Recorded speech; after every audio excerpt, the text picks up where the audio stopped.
oduu ammi manni hidhaa lij Iyyaasuu Harargee Bahaa gaara mul'ataa Guraawatti argamu akka haaromsamuuf deemu gabaasaan nu ga'e. Liji Iyyaasuun gaa bulchaa biyya teenyaa keessatti nama seenaa guddaa qabu kan amantii hunda walitti qabachuudhaan jaalalaan biyya hanga tokko bulchaa ture.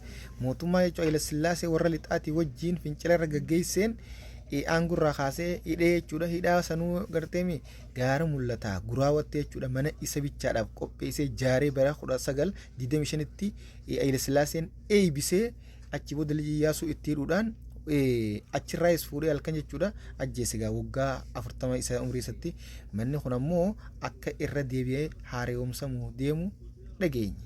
Akka gabaasaan nu geetti haaromsanii seenaadhaaf jechuudha akka taa'u godhuudha jechuudha dhageenye.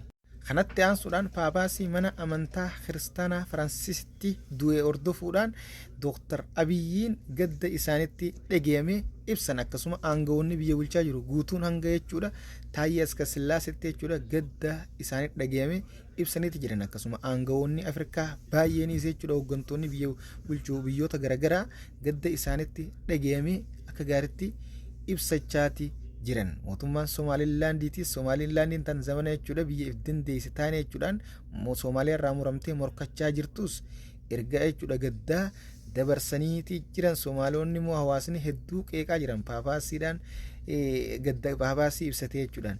Akkasuma jechuudha gamtaan jechuudha Igaadis gadda isaanii dhagahame ibseeti jira. Akkasuma mootummoonni Awurooppaa guutumaan guutuutti gadda paapaasii mana amantaa kiristaanaa Firaansiisitti du'e kana hedduun isaanii gadda isaanii dhagahame ibsachaa jiran. Mootummaan Raashiyaa immoo seenaa guddoodha waliinis qabna jechuudhaan dubbatanii jiran waa'ee kanarratti.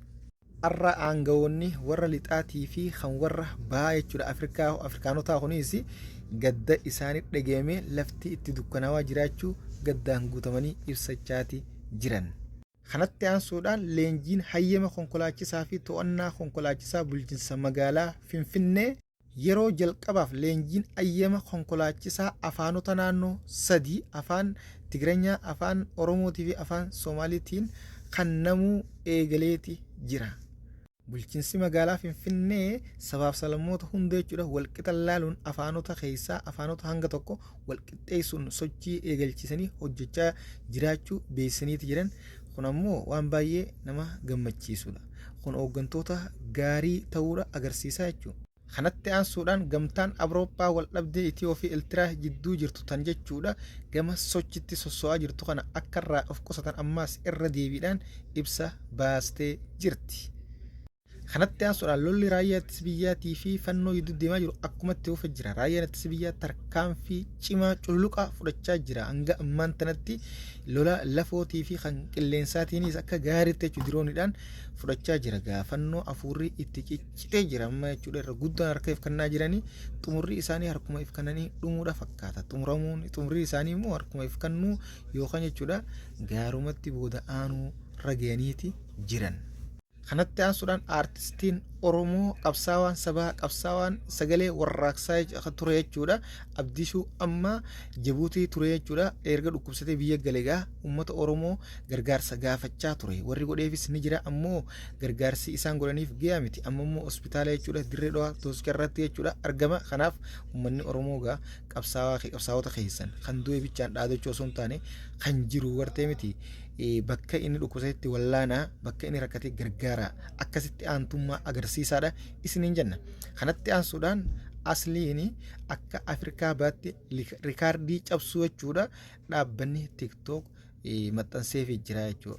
Laayivii edee jechuudha liivii edee geema isarratti jechuudha taphatamee irratti namni 114 ammoo akka TikTok maxxansetti 112 godhee jechuudha. Haa ta'u garuu taaptaabii bichaa miliyeena 92 godhe ammoo miliyeena 108 oli immoo kana dhugumaan rikaardii cabse ammoo lola shaabiyaatii fi hanga maali jaanitoo yaanisa kanaan haasawaa jiranii. Haa ta'uuti hundaafuu taphni akka gaariitti taphatamee ammoo dhugumatti liivii edee namoonni jala taa'u sun hedduu jechuudha warruma dhaabbata TikTok ajaa'ibsiisee jira. Kanaaf asliidhaan baga gammaddee jennaan hundaafuu. Oduun biyya keessaa qabanne kana fakkaata. Karaa oduu biyya alatti isin dabarsina. Pirezidaantii Burkiinaa Faasoo Ibraahim kan jedhamu leenca umriin dargaggeessaa kan jechuudha Afrikaa keessaa isuma tokkichaa yeroo jaarraa kana keessatti argame jechuudha. Afrikaanonni guutuun ittiin dhaadachaa jirru. Ammoo pirezidaantiin Ameerikaa jechuudha Tiraampi waamicha Waataawusitti godhee afeeree jalaayis didee jira.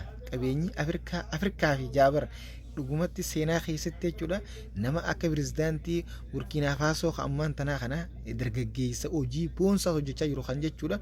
Afrikaan bar miskiina ta'uun qabduu isiin agartee abbootii albuudotaati qabeenyi isiidhaaf giyaadha jechuudhaan yeroo ammaan tanaa kanatti jechuudha rikaardii pirezidaantota Afrikaa cabsaa jiru jechuudha. Kana ammaas waan ajaa'iba isinitti jiraattonni jechuudha Burkiinaa Faasoo kun jechuudha kan amma Faransaa jiraatan hiriira irra ba'aa jiran jechuudha. Pirezidaantuma kanarratti pirezidaantii Afrikaanonni guutuun ittiin dhaadachaa jiru kan warri lixaa ammaan tana jechuudha warri lixaa afaan qabachiisa jiru.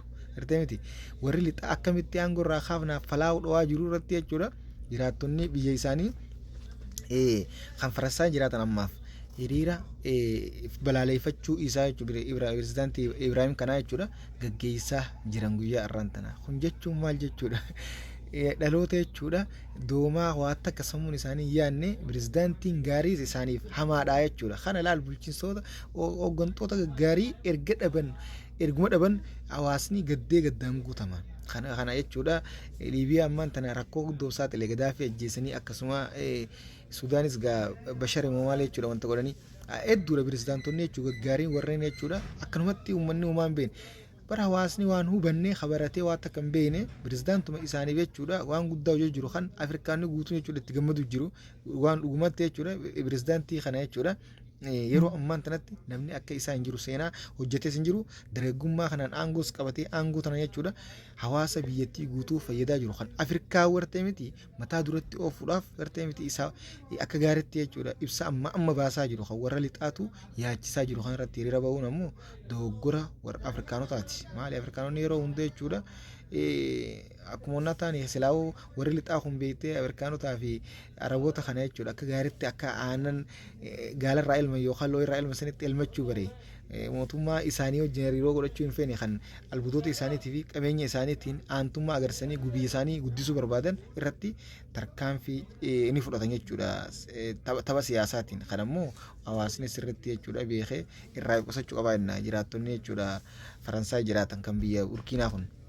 Kanatti aansuudhaan pirezidaantii Raashiyaa Puutinii fi Iiraan jechuudha waliigaltee mallatteessaniiti jiran akkasuma agartee qonnaa fi haala industirii biyyattii fi hariiroo michummaa isaanii gaariitti cimsuudhaan waliigaltee mallatteessanii daftara walii kananii jiran. Kanatti aansuudhaan kan xumura diinni dhaabbataa hin jiru asirraa wanni hubannoo waan guddaadha. Pirezidaantii jechuudha Suuriyaa yookaan mootummaa ce'umsaa Ahmad Sharaa kan zamana kana jechuudha aangoo qabatee warri lixaa afeerraa godhaaf jira akkasuma dhaabbanni jechuudha gamtoomanii Awurooppaa jechuudha Yuunaayitid jechuudha deeggarsa doolaara biliyeena takka tuqaa 4 akka kannu deeggarsa taasisuu deemtuuf beeksiftee ifoomsiteeti jirti. Kana jechuun maal hubanna warri lixaa duraan kaleessa jechuudha qaama shororkeessaa jechuudhaan garee tana shororkeessummaatti mallatteessanii akka gaariitti irrattis du'aa turan gaafa pirezidaantiin duraanii kan jechuudha biyya Suuriyaa akkasitti saamaa ture uummata qaroomaan addunyaa dursu jechuudha kufaatiidhaaf saaxilee rakkoo hamaadhaan jechuudha saaxilee san bulchaa jiru sanitti akka gaariitti jechuudha garee jechuudha biyya bulchaa jiru mootummaa ce'umsaa Ahmad Sharaa kana fa'aa maal jala mallatteessa maal jala galmeessanii beekanii shororkeessummaa jalatti galmeessanii jechuudha. Har'ammoo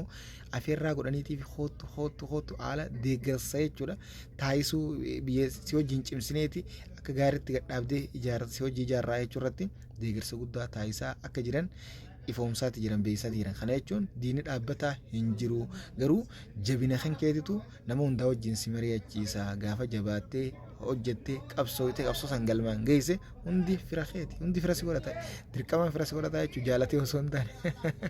Kana kun cuunfaa oduu guyyaa irraan tana doorraa kana fakkaata kan biraatiin hangaloo deemnutti sheer du'eetuudhaan facaasaadhaan kan isiniif dhiyeessu oduu ammeeti oduulee haaree yeroo hunda isin biraan gahuudhaan beekama isinoo biraan hin gahe oduulee biyyaatiif tan addunyaa hunda jechuudha. Ammoo mallattoo gurraatti argamu jirtu kana agartee miti tuquudhaan saabskiraayib godhuu qofa hin dagatinaa waan takka isin irraa irratan maamiltoonni haaranii warri duraanii immoo gootan galatooma hirmaannaan keessanii hedduu namatti tola. Assalaamu alaikum warahmatullaahi wabarakaatuh.